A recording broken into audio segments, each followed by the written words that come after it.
अच्छा,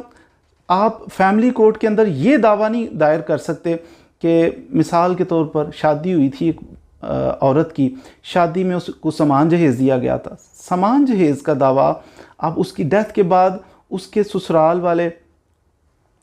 सामान को कैरी किए हुए वापस नहीं कर रहे, तो उसके मेके में से कोई ये दावा नहीं कर सकता कि विरासत में हमारा जो हक बनता है हमें दिया जाए। आप ये चैलेंज नहीं कर सकते। हाँ, ये चैलेंज आप कर सकते हैं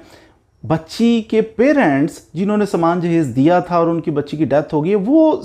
फैमिली कोर्ट के अंदर ये दावा कर सकते हैं कि हमारा सामान जहेज़ हमें वापस दिलाया जाए, क्योंकि हमने मेहनत करके कमा के बना के सामान जहेज़ अपनी बच्ची को दिया था, बच्ची की डेथ हो गई है, अब वो हमें लौटा नहीं रहे,